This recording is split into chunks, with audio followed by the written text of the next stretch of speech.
8h32 et vous êtes bien sur RMC et BFM TV. Bonjour Éric Coquerel. Bonjour. Merci d'être dans ce studio pour répondre à mes questions, d'autant plus que votre temps est compté. Vous étiez hier soir jusqu'à minuit dans l'hémicycle. Vous y serez à nouveau à partir de 9h ce matin. Vous êtes le personnage central dans la série Budget qui se joue en ce moment même à l'Assemblée. Dans l'hémicycle, vous êtes d'ailleurs carrément assis à côté du ministre de l'économie et du ministre du budget. Vous êtes bien sûr le député La France Insoumise de Seine-Saint-Denis, président de la commission des finances. Vous avez déclaré hier, le gouvernement a deux options, le 49.3 ou laisser pourrir les débats. Qu'est-ce qui est le mieux entre les deux ? Pour eux, je pense que c'est de laisser pourrir les débats s'ils y arrivent. C'est-à-dire que, pour bien comprendre, s'ils laissent pourrir les débats, à la fin du le texte en première lecture, s'il n'est pas voté, il part au Sénat dans sa version initiale. Et il n'y a pas de vote. Et il n'y a pas de vote. Donc c'est le même effet que le 49.3, mais sans avoir à sortir le carton 49.3. Oui, et sans risque de motion de censure. Donc ils peuvent évidemment être tentés par ça. Alors la difficulté, c'est que, et on compte bien continuer, pour l'instant, ils accumulent défaite sur défaite quand même, globalement, sur des amendements qui sont proposés principalement par le Nouveau Front Populaire, mais pas que. Il y a des groupes de la majorité comme le MoDem, de la majorité avec des gros guillemets, vous avez compris qu'il y en a. Oui, on a bien compris que cette majorité, elle était de plus en plus fragmentée. Hein. Vous allez nous en... Voilà. Vous glissez aussi dans ces brèches, évidemment. Et donc, si tous les jours, ils ont une série de défaites qui montrent qu'en réalité, ils sont incapables de faire passer leur budget, je pense qu'au bout d'un moment, c'est un peu compliqué d'accumuler ça. Mais ils peuvent être tentés de le faire. À la fin du il faudra bien un vote quand même. Parce que au fond, depuis quelques jours, nous sommes tous, alors évidemment, plus encore nous-mêmes qui sommes vraiment plongés évidemment dans cette actualité, mais je crois que globalement tous les Français se sont à la fois particulièrement intéressés au contenu de vos débats, c'est-à-dire la question du doublement ou non d'un certain nombre de taxes, la question du retour ou non de l'ISF, la question des impôts sur les très grands revenus. Tout cela, on a tous bien compris. Et puis il y a un autre aspect, positif d'ailleurs. Et il y a un autre aspect, effectivement, parce que les Français s'emparent du débat, mais il y a un autre aspect qui est aussi très complexe et qui se rajoute à tout cela, qui est la question de la procédure du fonctionnement de l'hémicycle. Ce que vous évoquez à l'instant, c'est l'article 47 de la Constitution, donc il faut bien avoir en tête le 49.3, ça je crois qu'on maîtrise. Ouais. Le 47, c'est l'idée qu'effectivement l'Assemblée nationale doit se prononcer sur une loi de finances dans un délai de 40 jours. Donc quand vous dites laissez pourrir les débats, l'idée c'est que si ça dure plus de 40 jours, effectivement, il n'y a pas de vote, ça part directement au Sénat, et le Sénat étant largement plus favorable à cette petite majorité fragile, effectivement, ce serait plutôt de bon augure pour eux. Éric Coquerel, est-ce que vous avez des président signaux... de la commission des finances. J'ai bossé. Éric Coquerel, est-ce que ça veut dire que vous voyez aussi des signaux de cette option-là ? Oui, bien sûr. Vous le voyez à quoi ? Je le vois principalement parce que figurez-vous que traditionnellement, ceux qui déposent les amendements dans un budget ou dans une loi, c'est l'opposition, puisque la majorité est du côté du gouvernement, donc ils ne cherchent pas beaucoup bouger le texte. Et là, figurez-vous, près de la moitié des amendements viennent des groupes gouvernementaux. Donc c'est des amendements c'est comme des ralentisseurs. Voilà, moi je pense que c'est un peu des ralentisseurs, et principalement d'ailleurs... Pour qu'on atteigne les 40 jours. Voilà, tous n'ont pas la même responsabilité, parce que principalement c'est EPR, les macronistes pour aller vite, et les autres sont la droite républicaine. Ça veut dire qu'ils font leur propre obstruction. Écoutez, on va voir là maintenant, parce que nous, on essaye, on a mis beaucoup moins d'amendements. Quand je dis nous, c'est le Nouveau Front Populaire, mais le Rassemblement National aussi en a mis très peu. On va essayer d'en retirer, je vous le dis, on va travailler. Vous allez retirer des amendements. On va essayer de retirer des amendements. Ça, c'est très intéressant, c'est rare. Pour essayer justement de déjouer cette espèce de piège, de faire en sorte qu'on puisse s'exprimer et qu'on puisse aller jusqu'au vote. Vous n'allez garder que les amendements auxquels vous tenez particulièrement. Voilà, c'est ce qu'on va essayer de faire. Il y a tous les amendements sur la question de l'ISF, sur la question de l'imposition des multinationales, par exemple, en fonction des profits réellement réalisés en France et dans d'autres pays à fiscalité privilégiée. Vous avez la question des amendements, par exemple, sur les collectivités locales, vous savez, qui sont lourdement impactées par ce budget. On leur demande 5 milliards d'euros d'économies aux collectivités locales. 5 milliards d'économies.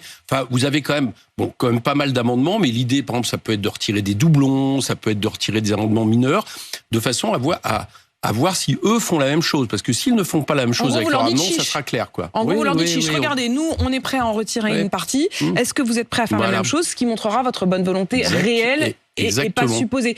On va revenir d'ailleurs dans le détail de ce que vous veniez de dire, notamment sur l'ISF, etc. Mais encore un mot de procédure, parce qu'on l'a appris donc hier, lors du Conseil des ministres, l'option 49.3 a été activée. C'est-à-dire, là encore, c'est de la procédure, mais pour pouvoir dégainer un 49.3, encore faut-il que ça ait été autorisé en Conseil des ministres. Cette étape-là, elle est faite, ce qui veut dire qu'à tout moment, le gouvernement, sans avoir à convoquer un Conseil des ministres extraordinaire, peut sortir le 49.3.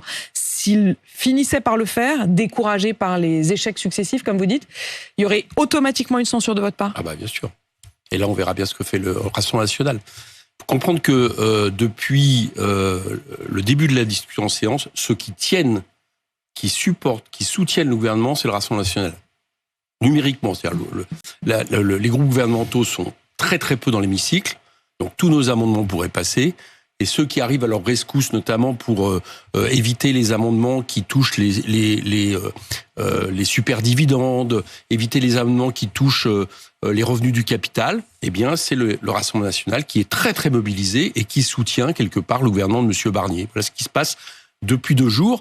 Sans le Rassemblement national, quelque part, le budget devient le nôtre. Et quand vous dites, on verra à ce moment-là ce que fera le Rassemblement national, la question, effectivement, c'est de savoir si le Rassemblement national voterait une censure déposée par le nouveau Front populaire. Exactement. Ça vous paraît envisageable? J'avais ici même Sébastien Chenu, qui est le vice-président du RN, qui quand même laissait vaguement ouverte cette porte. J'ai l'impression qu'il y a des débats chez eux, pour tout dire. J'ai cru comprendre, je lis aussi à travers la presse, il y a des débats d'ailleurs aussi sur la ligne politique, plus ou moins libérale. J'ai vu que M. Bardella, par exemple, ce week-end, n'était pas très content parce que M. Tanguy, qui est le chef de file en commission finance du Rassemblement national, avait laissé passer justement une augmentation du seuil de la flat tax, c'est-à-dire cette imposition du capital qui protège le capital. Qui n'a finalement pas été adoptée. Non, en séance, ils sont revenus dessus, ce qui montre que finalement, c'est peut-être la ligne Bardella qui l'a emporté. C'est la ligne d'extrême droite et libérale. Des fois, vous savez, on a tendance à oublier que dans l'extrême droite, il y a droite. Notamment sur le plan économique, là on est en train de le voir forcément, quoi. Donc on a une situation dans laquelle cette motion de censure, effectivement, on a le RN qui hésite. Moi, mon fort intérieur, c'est que je pense qu'à la fin du fin, peut-être pas ce coup-là, mais ça sera très compliqué pour le Rassemblement national vis-à-vis d'une frange de son électorat. Je pense aux retraités. Je pense, enfin, je dis pas que tous les retraités votent RN, mais eux, ils comptent beaucoup là-dessus. Je pense à certaines classes populaires de certains territoires de France qui souffrent aussi de la politique de M. Macron, de finalement permettre que le budget de M. Macron en faveur des ultra-riches finisse par passer. Ce que vous voulez dire, c'est qu'ils auront du mal à assumer vis-à-vis de leurs électeurs d'avoir été en réalité ceux qui auront soutenu ce... Donc vous dites qu'ils finiront par voter une motion de censure. Moi, je pense que c'est possible. Ensuite, il y a qu'ils encore le fassent. 2 options. La question, c'est s'ils déposent leur propre motion de censure, puisque vous ne la voterez pas, elle n'a aucune chance de passer, mais ils pourront dire on avait tenté le coup. Oui, d'accord. Bon, enfin, ça, c'est aussi un petit peu de votre faute. Oui, mais ça... Parce qu'il n'y a pas beaucoup de cohérence quand même là-dessus. Pourquoi ? Sur la retraite, par exemple. Je ne comprends pas très bien que vous ne vous mettiez pas d'accord. Vous aviez quand même un objectif, vous aussi, vis-à-vis de vos électeurs.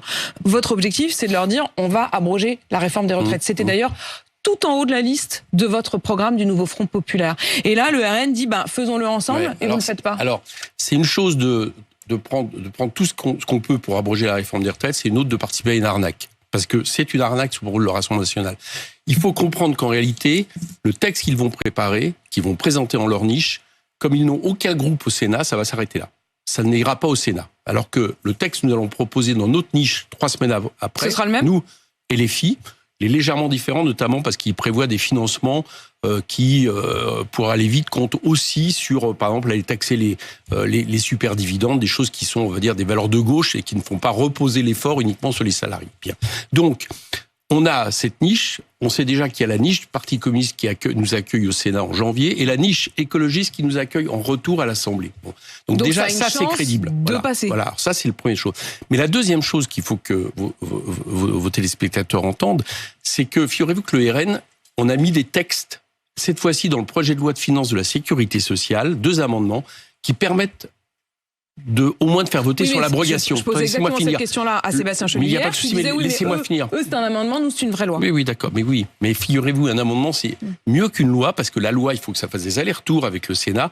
L'amendement, s'il est voté, il y a le vote de l'abrogation de la réforme des retraites. Eh bien, comme par hasard, le Rassemblement national, et c'est bien là qu'on voit que c'est uniquement de la communication, a voté contre ces 2 amendements. Et pire encore, dans le texte qu'ils ont mis sur la table, il y a des mesures de financement qui, là, par contre, imagine, supporte l'idée que les gens doivent travailler plus longtemps, ce qui est exactement le but de cette réforme. Donc tout ça, c'est de l'arnaque. Oui, nous, on va pas cotiser à une arnaque du Rassemblement national. Il y a quand même Fabien Roussel, qui est quand même le patron d'un des morceaux de votre coalition. Il n'est plus député, mais il dit, si j'étais encore député, je voterais le texte du RN. Les Français veulent l'abrogation. Ils se foutent de savoir d'où ça vient. Mais oui, mais il faut comprendre que le texte... Il n'y aura pas d'abrogation avec la niche du RN. Alors peut-être que M. Roussel suit plus tellement les travaux parlementaires, il n'a peut-être pas très bien compris ça. Le texte du RN ne permet pas l'abrogation, tout simplement parce que ça sera mort-né. Donc arrêtons de laisser croire ça, et je trouve que c'est dommage que M. Roussel cotise à ça. Les échecs donc du gouvernement sur le budget, avec un certain nombre de votes qui ont eu lieu déjà depuis un peu plus de 48 heures et qui quasiment tous se sont soldés par une modification du budget tel qu'il le souhaitait. Il y a notamment cette contribution exceptionnelle sur les très hauts revenus. Certes, il la souhaitait, mais il voulait qu'elle soit limitée dans le temps. Elle ne sera plus exceptionnelle, mais pérennisée, c'est cela ? Oui, alors elle est pérennisée et on a élargi son efficacité. Parce que le petit problème, c'est qu'il y a fort à parier que tout ça ne rapporte pas 2 milliards tel qu'elle était prévue. Vous savez, ils avaient dit au début, il y a 64 000 personnes concernées, finalement il n'y en a plus qu'un tiers. Pourquoi ? Parce qu'ils ont fait ils avaient fait des mesures. Parce qu'il y avait des petites astérix, des petites exceptions, etc. Ils avaient fait des mesures qui permettaient finalement de limiter l'impact de cet article. Et avec 2 amendements, on a effectivement réussi à le renforcer et à le pérenniser, ce qui est une bonne chose. Vous avez également obtenu une victoire sur l'exit tax qui va être renforcée. L'exit tax, c'est l'idée que si l'on quitte la France fiscalement, on ait une sorte de péage sorti qu'on doive payer très cher. Non, c'est pas celui-là. Enfin, excusez-moi. Non, alors, allez-y. Non, l'exit tax, c'était imaginé par Nicolas Sarkozy. Vous voyez, on reprend la version de Nicolas Sarkozy. Dis donc. Écoutez, il n'y a pas de raison. On n'est pas sectaire. S'il y a des bonnes choses qui viennent, qui sont venues du côté de la droite, on les reprend. C'était faire en sorte que, quand vous essayez de spéculer sur la vente de votre entreprise à l'étranger, notamment pour des start-up, vous ne puissiez pas comme ça le faire aussi tranquillement. Donc c'était un aspect préventif au départ. Et puis quand M. Macron est arrivé, il a supprimé l'ISF, il a amoindri la portée de l'exit tax et il a imposé ce fameux flat tax, c'est-à-dire la protection du revenu du capital. Là-dessus, vous n'avez pas réussi. Non, ça on n'a pas réussi parce que le Rassemblement national a sauvé le gouvernement là-dessus. L'ISF non plus. Ça va venir. Donc ça, j'espère bien qu'on arrivera au moins à rétablir l'ISF. Pourquoi il faut faire ça ? Juste, je m'arrête là-dessus. C'est que il faut comprendre que l'origine du déficit dans ce pays, c'est principalement les 62 milliards de recettes en moins que le gouvernement a imposé. Et dans ces 62 milliards, ça avantage surtout les très riches. Bien. Et c'est les très riches détenteurs du capital grâce aux mesures que je viens de vous dire. Donc là-dessus, il n'y a pas de raison que tous les Français payent les cadeaux aux plus riches. Chacun le comprendra. Donc c'est là-dessus que nous voulons revenir. Sur l'ISF, est-ce que le MoDem, j'imagine que vous discutez régulièrement avec eux, pourrait être avec vous et pourrait voter avec vous le retour de l'ISF ? J'espère. S'ils votent avec vous, ça passe. Ah oui, s'il vote avec nous, ça passe. Et peut-être qu'à un moment donné, le Rassemblement national va se rappeler que, soi-disant, il fait un peu de social et qu'il aura quand même du mal à ne pas au moins accepter le rétablissement de l'ISF. Parce que nous, on propose un ISF climatique, mais je vous l'expliquerai un autre jour. Parce que là, sur les propositions qui ont été mises dans le débat ces derniers jours, la question du retour de la taxe habitation, la question de la rentabilité record des sociétés d'autoroutes dont le gouvernement pourrait reprendre la main sur les contrats. D'abord, la taxe d'habitation. On sent bien que ça pourrait être l'une des solutions avec les efforts supplémentaires qui sont demandés aux collectivités locales. Sauf que la taxe d'habitation, certes, avait été supprimée, mais la taxe foncière a quasi doublé. Ça veut dire que ce serait presque la double peine, non ? C'est-à-dire, oui, mais non. Justement, c'est que le problème, c'est que le gouvernement a organisé un rapt sur les revenus des collectivités, notamment en indexant pas la DGF. Il y a des calculs la DGF, c'est la dotation globale de financement, excusez-moi, qui est donnée par l'État en échange de prestations qui sont assurées par les collectivités territoriales. Donc en fait, on leur a déjà demandé des efforts. On leur a pris beaucoup d'argent. Il y a des calculs qui expliquent qu'en 10 ans, ça équivaudrait peut-être à 211 milliards, pour vous dire quand même la somme. En tout cas, c'est énorme. Bon.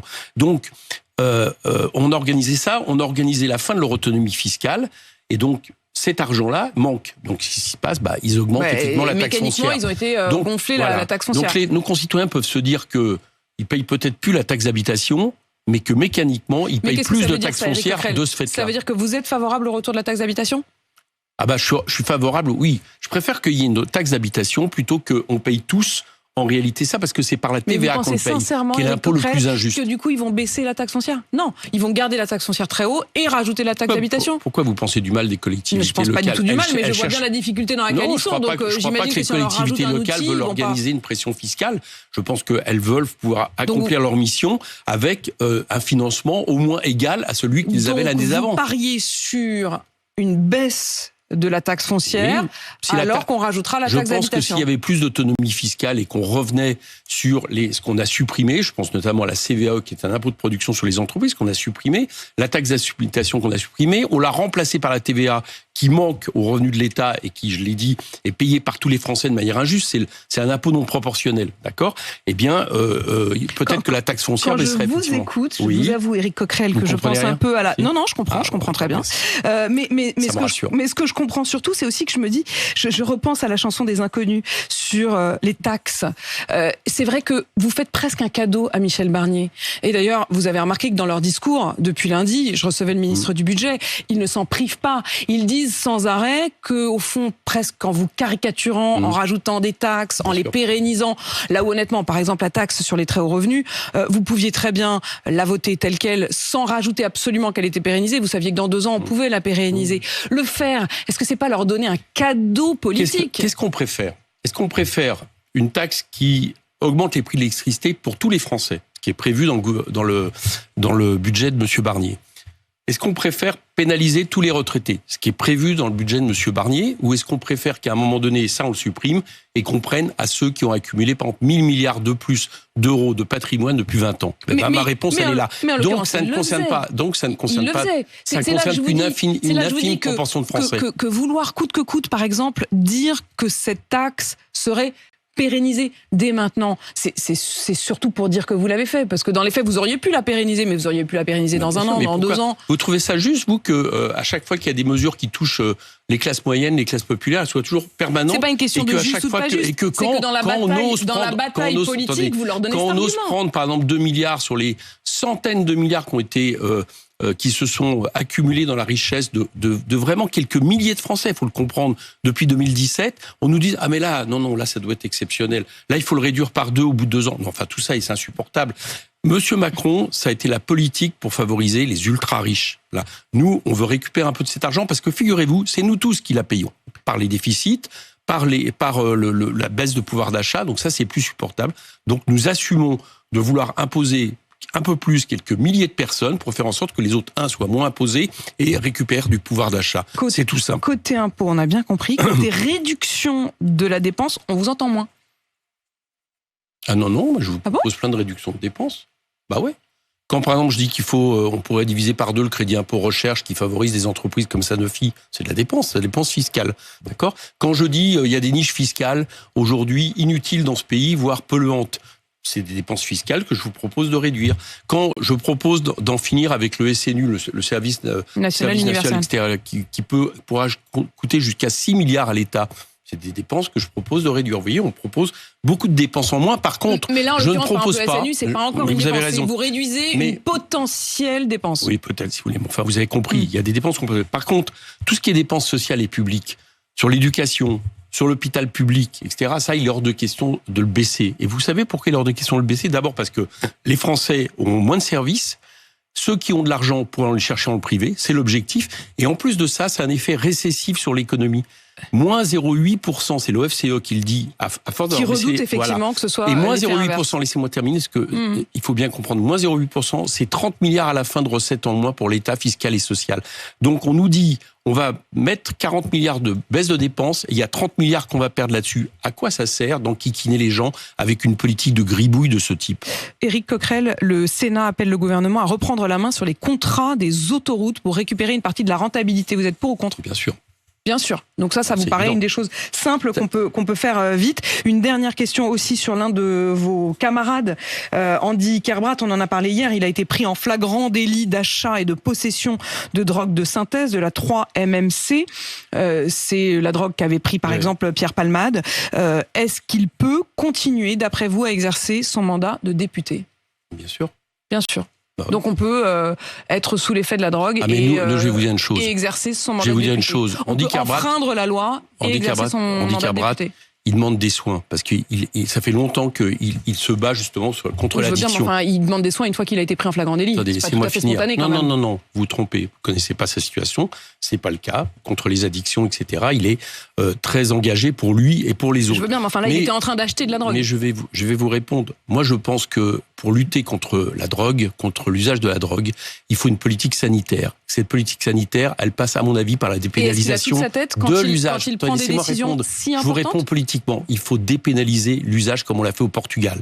Au Portugal, on a dépénalisé l'usage. Eh bien, on a divisé par 10 le nombre de overdoses. On a divisé par 3 la consommation d'héroïne. On a divisé, je ne sais plus combien là, c'est énorme, le VIH, etc., etc. Et il y a 3 fois moins d'emprisonnement. C'est une politique qui fonctionne, qui marche. Je ne parle évidemment pas des trafiquants, vous l'avez compris, je vous parle des usagers. Et donc, ce que je crois nécessaire, ne croyez pas que je vais l'appliquer de manière double peine à handicap. À l'un des vôtres. Évidemment, on va le conserver avec nous. Éric Coquerel, député de la France Insoumise de Seine-Saint-Denis et président de la Commission des Finances. Merci d'avoir répondu à mes questions.